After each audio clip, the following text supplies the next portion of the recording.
nós vamos abrir a nossa Bíblia no livro Profeta Isaías, no capítulo 36.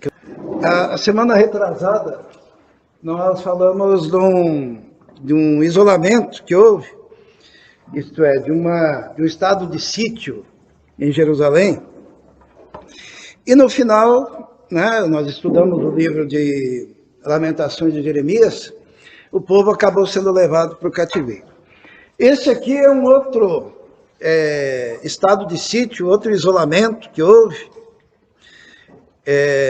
em relação a Jerusalém, mas dessa vez foi um que não deu certo para os inimigos, porque algumas coisas aconteceram. Então nós hoje vamos falar sobre esse lockdown que não deu certo, que deu errado. Então é a história de um rei. Deixa eu explicar para os irmãos. Eu tenho usado bastante versículo bíblico, porque como a gente não tem tido escola bíblica dominical, e então é uma oportunidade da gente ter contato com diversos textos, ler a Bíblia juntos, extrair da Bíblia e aprender as histórias bíblicas, juntos. Então, a contextualização desse fato é o seguinte: o rei Senaqueribe.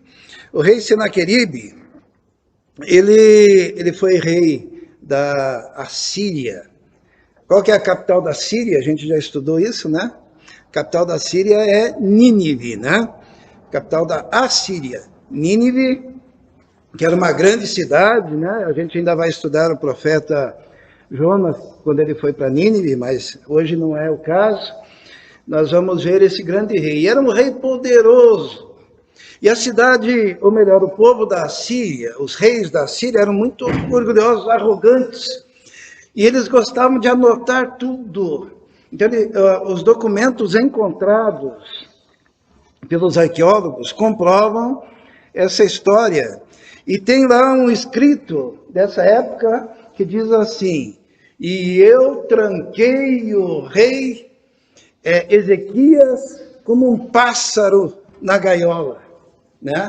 Ele não conta o resto que aconteceu, mas eles se orgulhavam de terem trancado a cidade de Jerusalém com os seus exércitos. E para nós entendermos um pouquinho mais,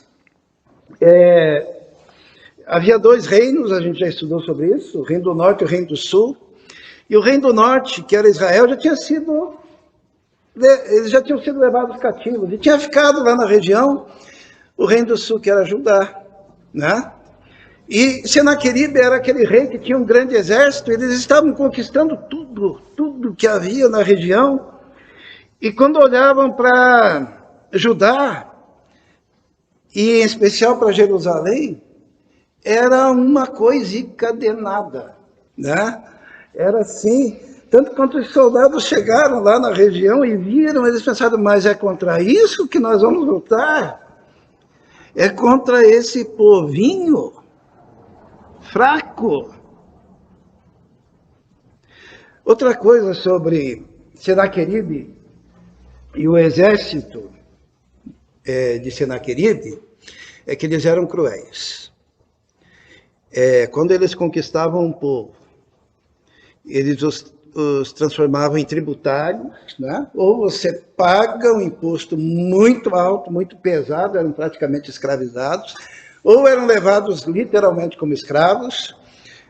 Mas nas suas comemorações de vitória na guerra, eles jogavam piche, naqueles soldados, e se divertiam colocando fogo, para ver eles gritando, e daí eles se divertiam com isso. Ou eles decepavam pedaços, assim, o braço ou a perna dos seus inimigos. E uma das coisas que eles mais gostavam de fazer era empalar. Eles enfiavam estacas nos soldados e deixavam lá no deserto, colocados no deserto, enfiados nessas estacas para morrerem com o sol e com os bichos que iam comendo os soldados vivos. Então era um povo extremamente cruel, a tal ponto que quando os exércitos de Senaqueribe chegavam em determinadas regiões, os povos tremiam, porque sabiam que além de ser derrotados, ainda haveria um sofrimento muito grande. que seria imposto sobre eles, né? E era esse exército e era esse povo que estava chegando agora no pequeno reino de Judá. Quando o rei Ezequiel soube disso, a primeira coisa, ele estancou as fontes do lado de fora de Jerusalém, porque Jerusalém era irrigada, né, por essas fontes, e eles se trancaram dentro de Jerusalém, porque Jerusalém era uma cidade murada, e havia aquela expectativa da chegada daquele exército naquele lugar. Essa é uma história tão interessante que está escrita em 3 livros na Bíblia, essa história. Está escrito no livro do profeta Isaías, está escrito no livro dos reis, e está escrito no livro de Crônicas. A mesma história, algumas coisas, perspectivas e algumas informações diferentes. E nós vamos ver o que aconteceu e por quê. Eu estou dando, como é que fala quando a gente conta o fim da história? Spoiler, né? Por que não deu certo para os inimigos, tá? Então vamos ler, o texto diz assim: e aconteceu no ano 14º do rei Ezequias, que Senaqueribe, rei da Síria, subiu contra todas as cidades fortificadas de Judá e as tomou. Então o rei da Síria enviou Rabsaque de Laques a Jerusalém, ao rei Ezequias, com um grande exército. E ele parou junto ao aqueduto do açude superior, junto ao caminho do campo do lavandeiro.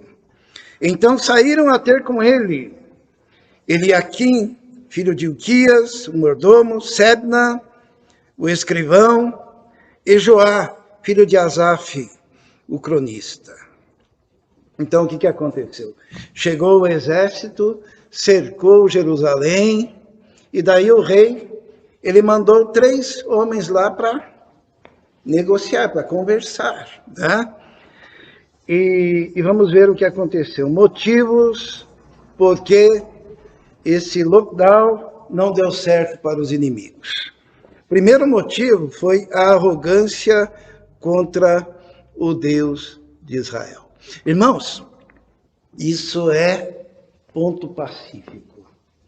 Quando os inimigos chegam e estabelecem um desprezo e uma arrogância contra alguém que é servo de Deus, que ama a Deus, que tem um relacionamento com Deus,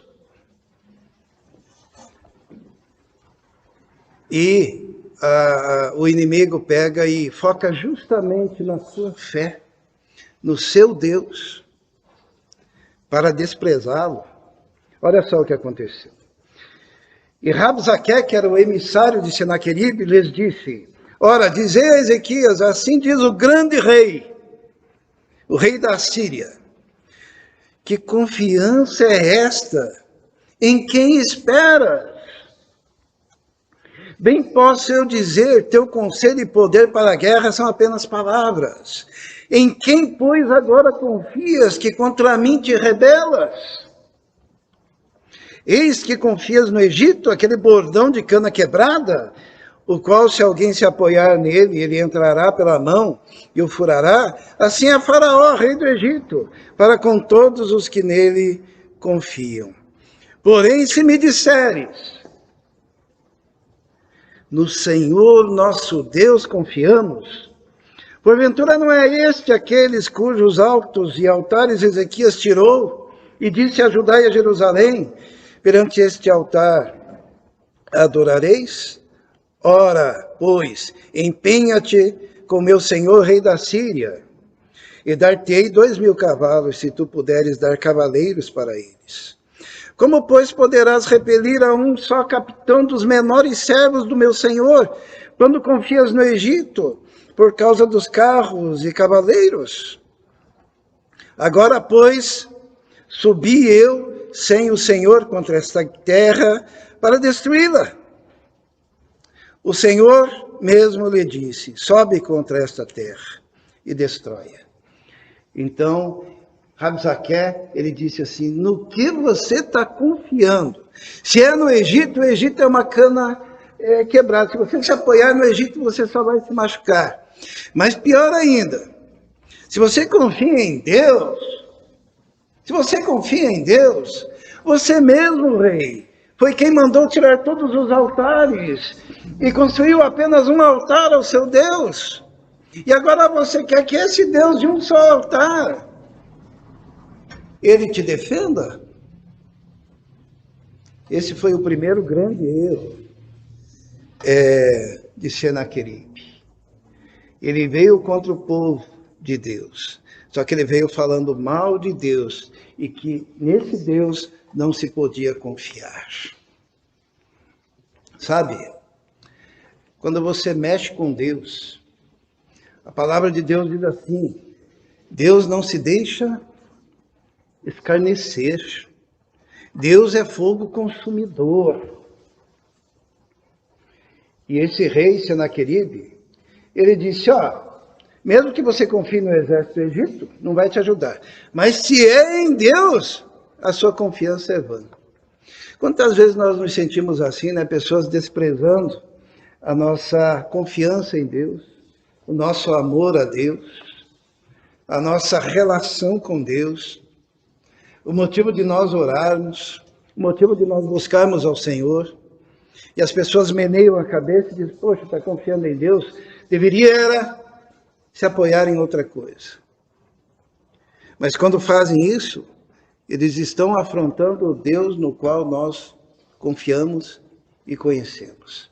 E esse foi o primeiro grande erro de Senaqueribe.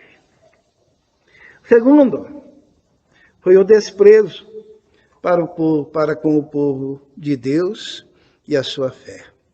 Sabe, quando nós somos realmente povo de Deus e alguém nos despreza, é o equivalente a alguém afrontar a sua filha, Bia. Já pensou se alguém chegasse e fizesse alguma afronta à sua filha e ao seu filho? Como que você se sentiria? Era o desejo de proteger. Quando alguém vai contra os meus filhos, eu quero protegê-los, eu quero ampará-los.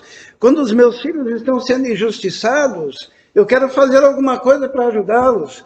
E aqui, quando há um desprezo pela igreja do Senhor, quando há um desprezo pela casa do Senhor, a pessoa que despreza está mexendo com a menina dos olhos de Deus. Está mexendo com o Filho de Deus. E aquele exército que chegou nas cercanias de Jerusalém, continua a história dizendo assim, então disseram Eliaquim, Sebna e Joá a Rabzaqué. Rabzaqué é o emissário de Senaqueribe, né? Eles pediram isso, pedimos-te que fales aos teus servos em siríaco, porque bem o entendemos, e não nos fales em judaico, aos ouvidos do povo que está sobre o muro. Entendam isso, o povo de Deus estava sobre o muro, né? Os exércitos do lado de fora, os emissários do rei ali, e daí o emissário de Senaqueribe ali, eles estavam conversando. Daí aqueles 3 emissários do rei Ezequias, ele falou assim, converse conosco em siríaco, mas não em hebraico, porque o povo está ouvindo. Ele queria proteger o povo, né? Daquelas palavras que estavam sendo ditas contra o Deus de Israel. E daí Rabzaqué fez o quê? Rabzaqué, porém, disse, porventura mandou-me o meu Senhor, ao teu Senhor e a ti, para dizer estas palavras, e não antes aos homens que estão assentados no muro, para que comam convosco o seu esterco, e bebam a sua urina. E diz, olha, vocês... Falou na língua deles, para que eles entendessem bem. Vocês estão aí resistindo a esse exército, e o final de vocês é comer esterco, comer fezes e beber urina, se vocês continuarem assim. Rabzaqué, pois, se pôs em pé e clamou em alta voz em judaico e disse, ouvi as palavras do grande rei, o rei da Síria. Assim diz o rei, não vos engane, Ezequias. Ezequias é o rei de Judá, né? Porque não vos poderá livrar, Nem tampouco Ezequias vos faça confiar no Senhor, dizendo infalivelmente nos livrará o Senhor, e esta cidade não será entregue nas mãos do rei da Síria. Não deis ouvidos a Ezequias, porque assim diz o rei da Síria: aliai-vos comigo, saí a mim, e cada um coma da sua vide e da sua figueira, cada um beba da sua água, da água da sua cisterna. Isto é, ele falou ao povo: olha, vocês vão acabar comendo fezes, comendo urina, porque vocês estão obedecendo ao rei, confiando que Deus, o Senhor, vos livrará. Mas se vocês saírem daí, se renderem, cada um vai ter a sua vinha, cada um vai ter a sua figueira, cada um vai ter a água da sua própria cisterna. E diz: até que eu venha e vos leve para uma terra como a vossa, terra de trigo e de mosto, terra de pão e de vinhas. Olha a promessa do inimigo, né? Eu vou te dar terras, eu vou te dar propriedades. Enquanto a gente não vem buscar vocês, vocês vão estar aí livres nas suas vinhas, nas suas casas, passando bem. Depois a gente vai levar vocês para uma terra que manda leite e mel, uma terra prometida. Não vos engane, Ezequias, dizendo: o Senhor nos livrará. Porventura os deuses das nações livraram cada um na sua terra das mãos do rei da Síria. O argumento dele foi o seguinte, foi esse aqui, ó. Onde estão os deuses de Amate e Arpade? Foram derrotados, né? Por Senaqueribe. Onde estão os deuses de Sevarvaim? Foram derrotados por Senaqueribe. Porventura livraram a Samaria da minha mão? Quais dentre todos os deuses desses países livraram a sua terra das minhas mãos, para que o Senhor livrasse a Jerusalém das minhas mãos? O argumento era: se todas as nações aqui em volta foram derrotadas com os seus deuses, por que vocês acreditam que vocês conseguirão vencer? Eles, porém, se calaram e não lhe responderam palavra alguma, porque havia mandado do rei dizendo: não lhes respondereis. Sabe, com o inimigo a gente não tem que negociar, com o inimigo a gente não tem que dialogar, né? Diante da tentação, né, que nem foi essa, né? Vou dar vinhas, vou dar campos, vou dar propriedades, vou dar água para vocês, então abram as portas e venham, se entreguem, se rendam. Mas o rei tinha dito assim, o rei Ezequias: não respondam nada.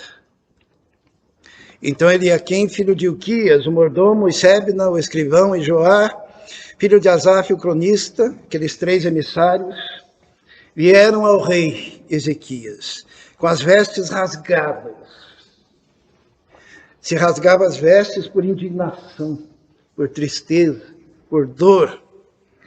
E lhe fizeram saber as palavras de Rabzaque.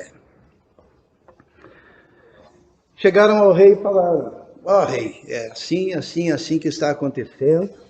O povo ficou em silêncio, a proposta foi essa. Eles ridicularizaram o nosso Deus, eles falaram que todos os outros deuses e nações foram derrotados e que não seria o nosso que iria prevalecer. Então, nós temos aqui o terceiro motivo pelo qual aquele lockdown não deu certo para os inimigos.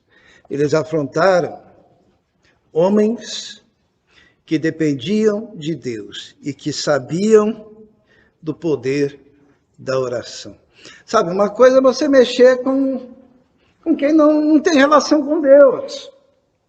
Mas quando você mexe, quando o inimigo mexe com alguém que conhece a Deus, com alguém que depende de Deus, com alguém que confia em Deus, com alguém que sabe orar, que sabe se humilhar diante de Deus, sabe reconhecer a grandiosidade de Deus, daí a coisa é diferente. Porque diz assim, ó: e aconteceu que, tendo ouvido isso, o rei Ezequias rasgou as suas vestes, se cobriu de saco e, o que ele fez? Entrou na casa do Senhor. Sabe, quando a gente está nesses apuros, nós estamos sendo afrontados, nós estamos diante de situações que nos desafiam, nós estamos diante de inimigos que querem nos destruir. Olha aqui o exemplo de Ezequias, casa de Deus. Tem gente que não valoriza a casa de Deus, tem gente que não valoriza o culto ao Senhor, tem gente que não valoriza estar vivendo na presença de Deus. O rei, a primeira coisa que ele fez foi o quê? Foi a casa de Deus.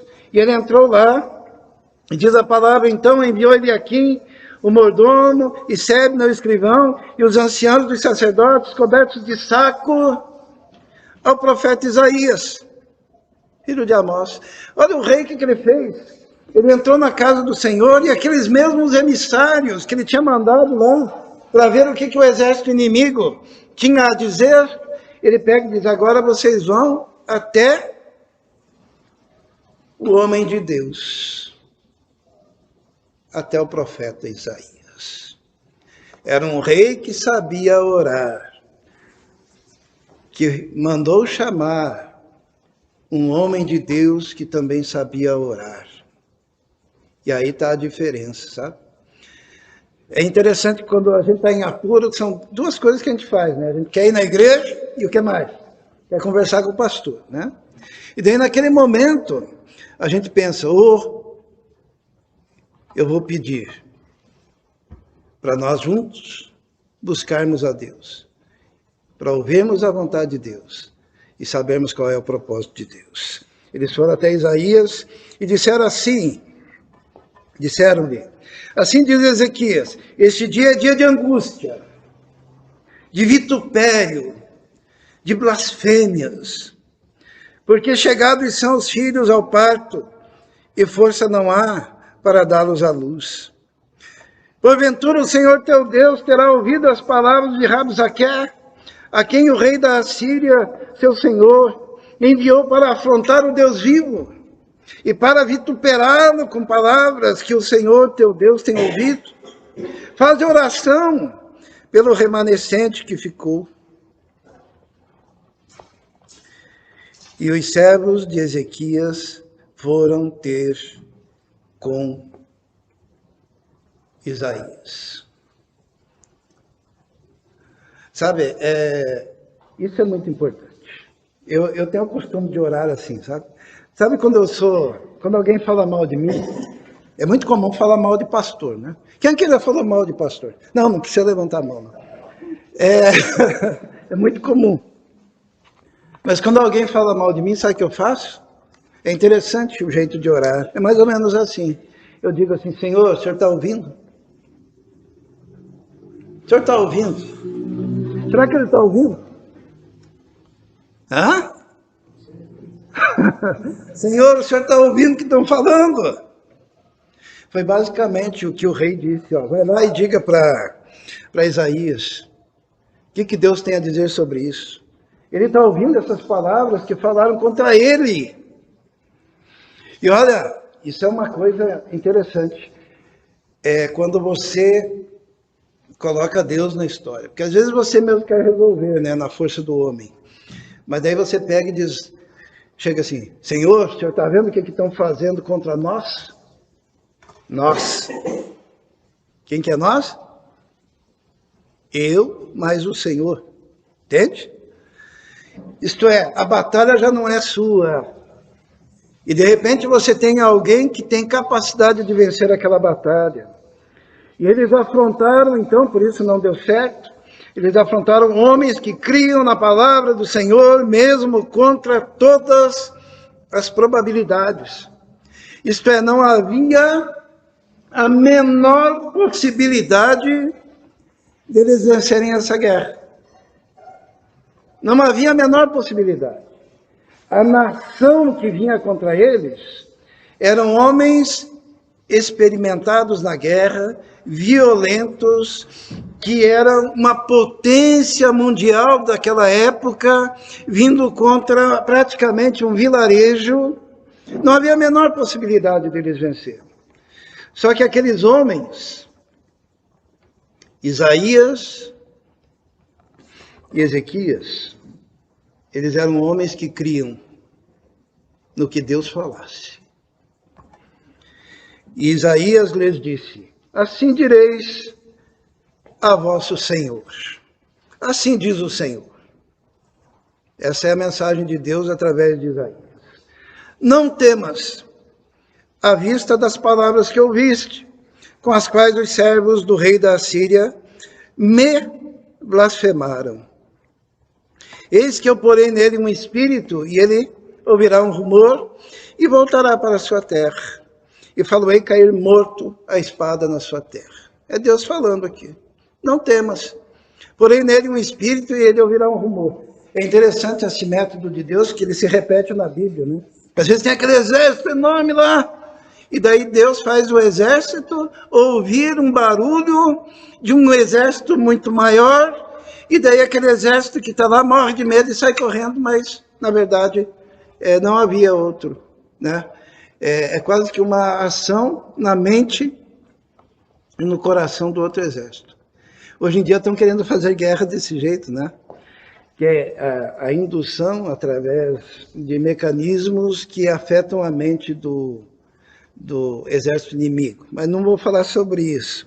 Mas esse método é um método antigo. Outra coisa que aconteceu aqui, voltou, pois, Rabzaqué, e achou o rei da Síria pelejando contra Líbina, porque ouvira que já se havia retirado de Laques. E ele ouviu ele dizer que Ticara, rei da Etiópia, tinha saído para lhe fazer guerra. Assim que ouviu isso, enviou mensageiros a Ezequias, dizendo... Bom, aqui é importante, irmãos, que Deus moveu as circunstâncias lá em relação ao rei Senaqueribe, mas o rei Senaqueribe pegou e resolveu mandar agora uma carta direcionada ao rei de Judá. Olha só o que diz essa carta. Assim falareis a Ezequias, rei de Judá, dizendo: não te engane o teu Deus, em quem confias, dizendo: Jerusalém não será entregue na mão do rei da Síria. Eis que já tens ouvido o que fizeram os reis da Síria a todas as terras, destruindo-as totalmente. Escaparias tu? Porventura as livrariam, ou as livraram os deuses das nações que meus pais destruíram? Gozã, Arã, Rezefe, os filhos de Éden, que estavam em Telassar? Onde está o rei Amate, e o rei de Arpade, e o rei da cidade de Sefarvaim, Rena e Iva? Agora veio uma carta, veio um ofício. Sabe o que Ezequias fez com essa carta? É o mesmo que nós devemos fazer. Ezequias apresentou ao Senhor minuciosamente a sua causa. Diz assim: recebendo, pois, Ezequias as cartas das mãos dos mensageiros e lendo-as, subiu à casa do Senhor, e Ezequias as estendeu perante o Senhor, e orou Ezequias ao Senhor, dizendo: ó Senhor dos exércitos, Deus de Israel, que habitas entre os querubins, tu mesmo, só tu és Deus de todos os reinos da terra, tu fizestes os céus e a terra. Inclina, Senhor, o teu ouvido, ouve, abre, Senhor, os teus olhos e vê, e ouve todas as palavras de Senaqueribe, as quais ele enviou para afrontar o Deus vivo.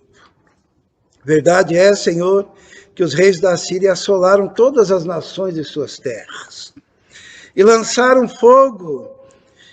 fogo os seus deuses, porque deuses não eram, senão obra das mãos dos homens, madeira e pedra, por isso os destruíram. Agora, pois, ó Senhor, nosso Deus, livra-nos da sua mão, e assim saberão todos os reinos da terra que só tu és o Senhor. Coisa maravilhosa para a gente aprender. Ele pegou aquelas cartas afrontosas, o que ele fez? Ele entrou na presença de Deus, colocou diante do Senhor as cartas, leu as cartas perante o Senhor. Será que o Senhor não sabia o conteúdo? Sabia, mas naquele momento você está dividindo, você está compartilhando, você está falando com o Senhor, você está tendo intimidade, você está demonstrando confiança. É o mesmo princípio de você dividir com o Senhor. Senhor, escuta o que eles estão dizendo. Senhor, veja o que eles estão fazendo. Senhor, eu vou ler como eles estão te afrontando. É expor diante do grande Senhor, Todo-Poderoso, e dizer, olha, Senhor, eles realmente conquistaram todos os povos aqui em volta e queimaram os deuses desses povos, porque esses deuses dos povos não são deuses. Veja agora.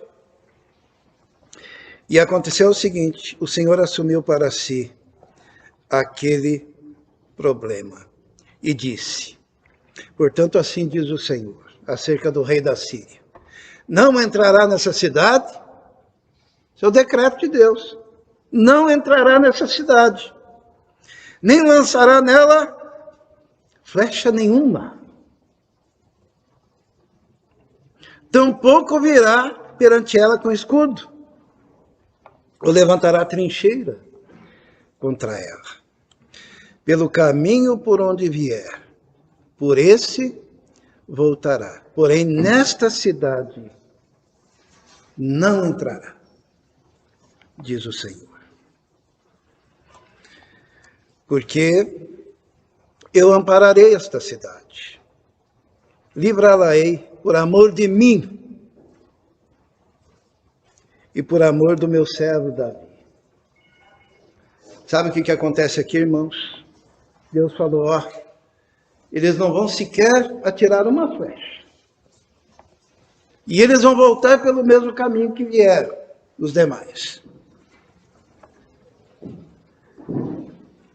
E sabe, Deus fala que é por amor de quem mesmo? Por amor dele mesmo. Por amor da sua palavra, por amor de mim e por amor a quem? Ao meu servo Davi. Sabe quem que era esse rei? Ezequias. Uma vez Deus falou assim para Davi, Davi, isso é muito tempo antes, né, evidentemente, Davi foi o segundo rei, né, um rei segundo o coração de Deus, e da descendência de Davi nasceu quem?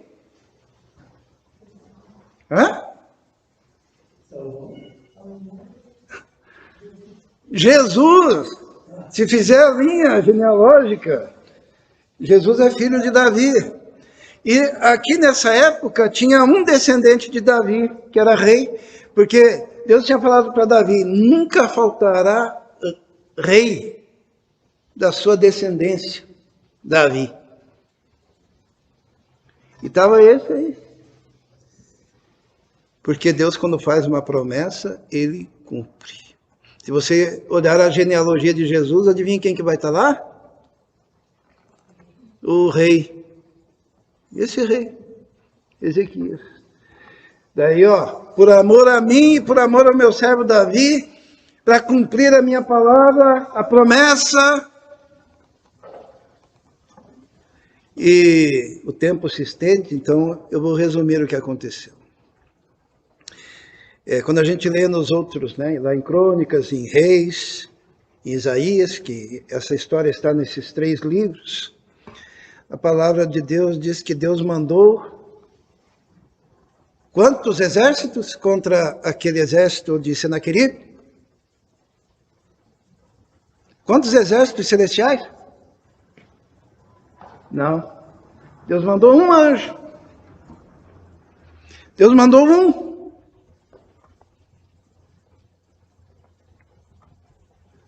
E de forma sobrenatural, aquele exército foi destruído. Diz a palavra de Deus, então saiu o anjo do Senhor e feriu o arraial dos assírios e 185 mil deles. E quando se levantaram pela manhã cedo, eis que todos eram corpos mortos. Assim Senaqueribe, rei da Síria, se retirou e se foi e voltou e habitou em Nínive. A palavra de Deus se cumpriu, Senaqueribe foi morto pelo próprio filho na presença do seu Deus. Mas Deus usou um anjo e exterminou o exército inimigo. E aquele exército não entrou na cidade.